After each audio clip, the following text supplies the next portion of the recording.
pray for his mom, because it had to be a strong person to be able to drop him off and just not to see him again, maybe for a long time. So I'd just like for everybody to pray for him. And that's about all I can say right now. I could talk all day, but I'm going to let someone else take over. And I pass the ball to Jesse and Trudy. Well, Jesse and Trudy are coming up. Go ahead, press the ball. This is Cynthia's first time, and anybody who knows Cynthia knows how quiet and shy and she doesn't speak. Well, let me tell you, in Rwanda, Cynthia was not like that. Joe, you would never believe it. You have to see it to believe it. You call us a liar. It's true. It's true. I mean, the media got some wind of us, and the media would come, and anybody would like to speak, Cynthia would. That's true. and in big groups, somebody want to tell God what they're thankful for. Cynthia would. I mean, it was just, she was just so transformed, and just thank God for her, yeah, and her transformation.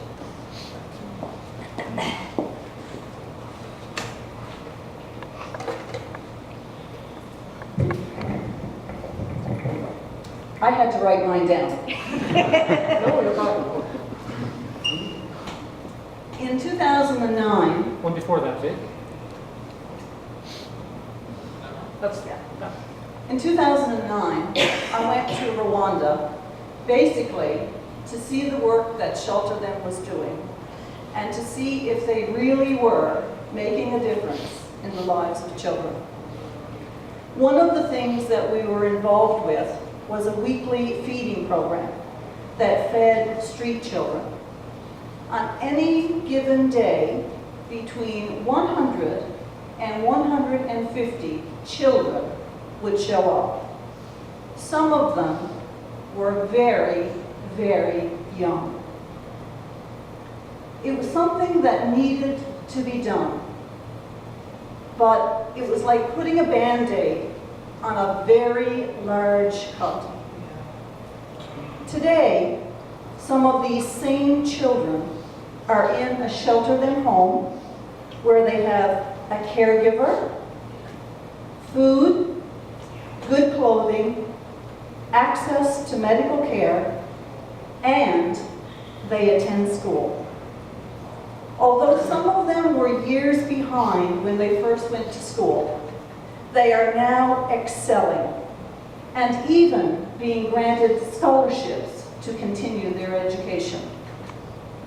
The children Shelter Them supports are confident, proud, and doing well, whereas many, many others that I encountered in Rwanda struggle daily to survive.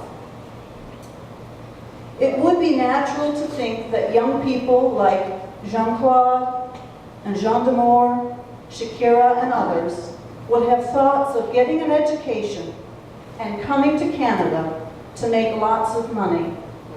After all, they believe that all white people are rich. But they don't. They are very appreciative of what is being done for them, but they want to help their friends that are still on the street, their family members who are struggling, and they want to make their country prosperous for all Rwandan people. Throughout this most recent trip, I was very impressed with the positive changes that have taken place in Rwanda over the last 5 years. This was especially evident in the lives of the Shelter Them young people. But the thing that really excites me is the incredible work that Shelter Them continues to do on a daily basis. Shelter Them is making a difference, and I am so blessed to have been part of such a life-changing experience. And I pass the ball to you.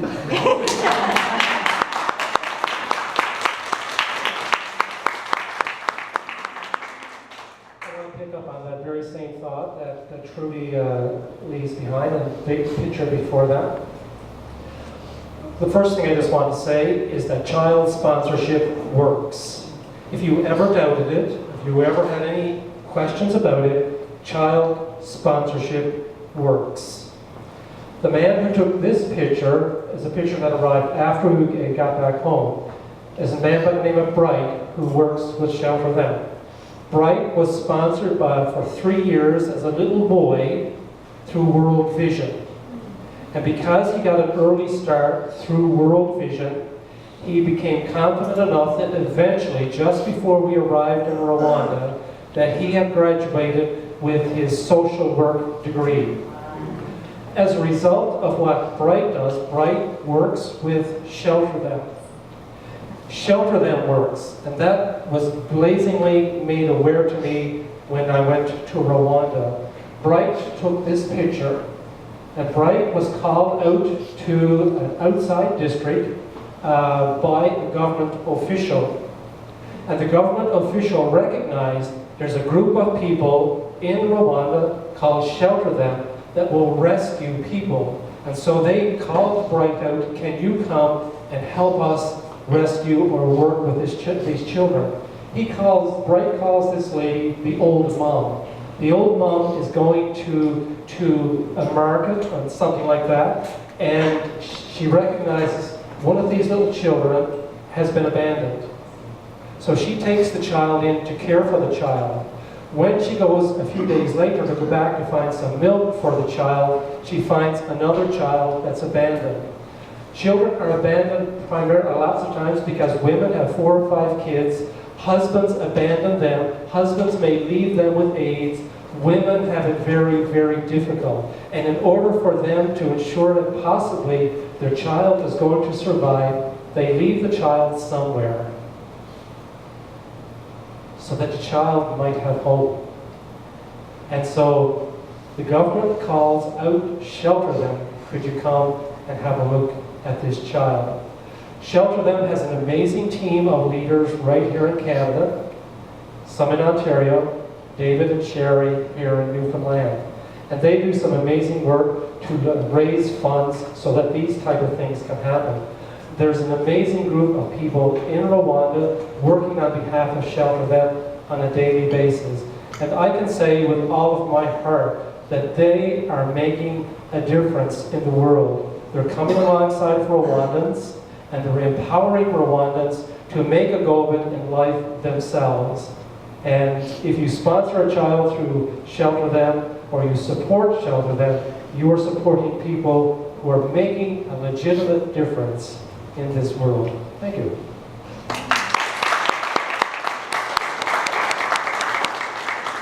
And the balls, you have the ball. I have it here. I have it there. We have to play this game with a soccer ball, and we have to do all this stuff. Yeah. Here you go. What's his hair?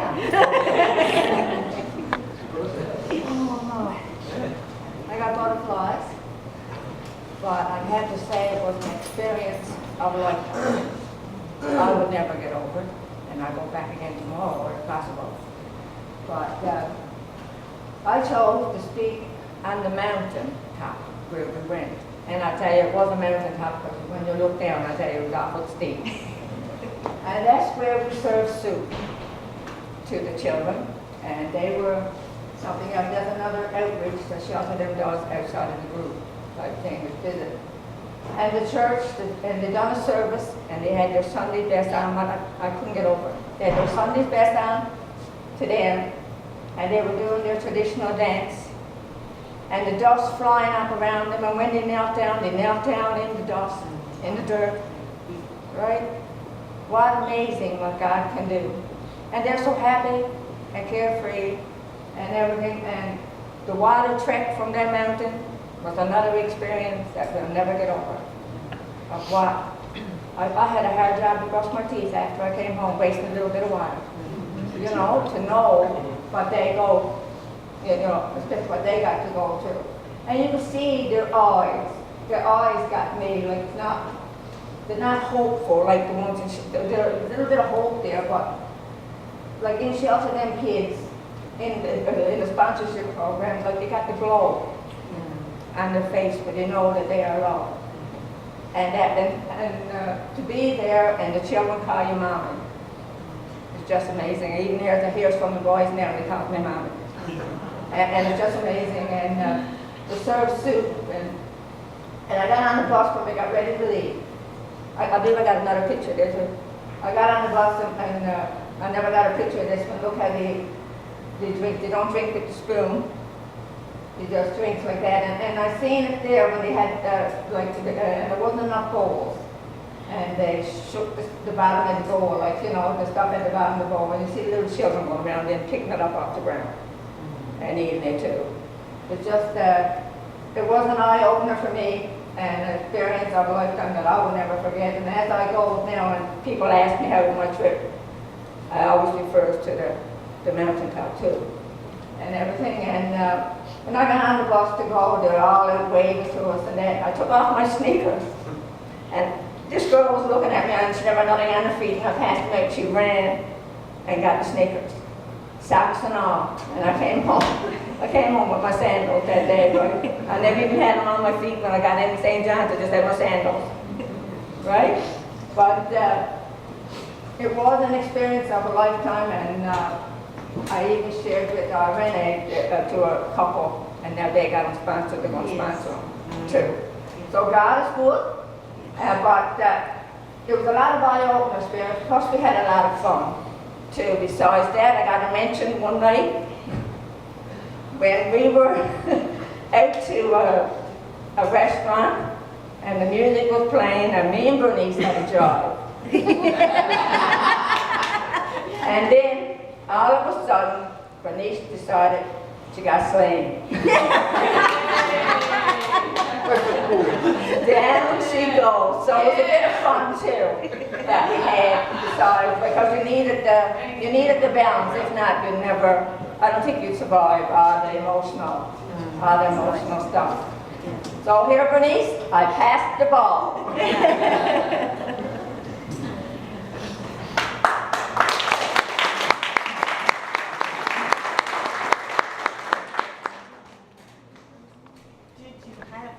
Yes, I had to.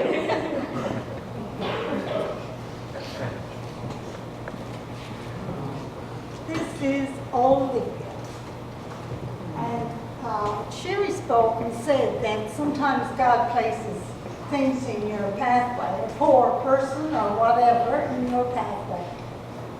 Here she is.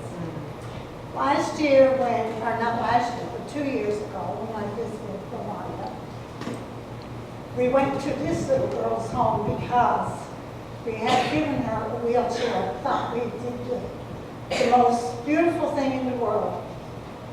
When we arrived, there wasn't room for a wheelchair. So little Olivia was on her bum, coming down the gutter. Very unsanitary conditions. That Christmas, after coming home, Olivia got a miracle. She got a new home. And I couldn't wait to go back to see her. And there she is. And that's her sister here, Florence, little woman. They have a new home and a new home, you know. Olivia walks, goes to school, and it's been promoted, I understand. They were wondering if they would promote her 2 grades. She's excelling. Yes. Sings, loves to dance. She's just a joy to be around. I have another picture, I think, Joy, of the whole group. And Olivia, for me, is my poet. I have a special heart for her. I cannot get over the fact that she's walking, dancing, singing, and she has a favorite song that she sings.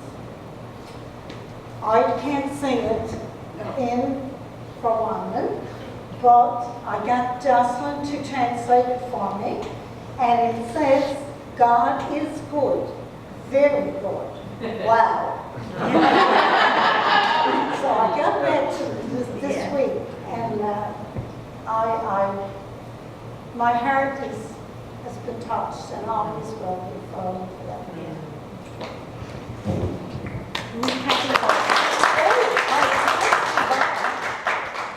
To Dave. Actually, I'm going to get Sherry to take the ball for a second. John, I'm going to take it on again. I'm not going to say anything very much.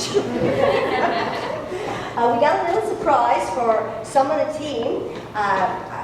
Of course, Sharon wasn't able to make it. She's in the States. So she sent us a message. A little bit of trouble getting through, but finally, late last night, we got it. So Vic is going to play it for us. Early this morning, before we got it all straightened out. So Sharon has the ball. Sharon, I'm going to pass the ball to I'm Sharon. sorry I couldn't be there with you all today, but Sherry and David asked me to do a short video on my experience during my mission trip to Rwanda. And I thought that might be a bit of a problem. You see, how do I do a short video? She's related to me. Of something that touched my heart when my whole life was changed by my trip to Rwanda. But David went on to inform me that I wasn't the only one that was doing the presentation and nobody wanted to be there all day, so I'd better make it short. So I decided to pick two people two special people that I wanted to talk about. The first one I wanted to talk about was Scott Penny. Scott is a very special individual indeed, and over in Rwanda, Shuttleton children call him Papa Scott. In Rwanda, we are called by the name of our children, so I was known as Mama John Moore. Scott has a sponsored child, he's Daniel, and he loves him very much, but he wasn't known as Papa Daniel, he was known as Papa Scott because he was Papa to all the children over there and they loved him dearly. And he loved them just as much wherever he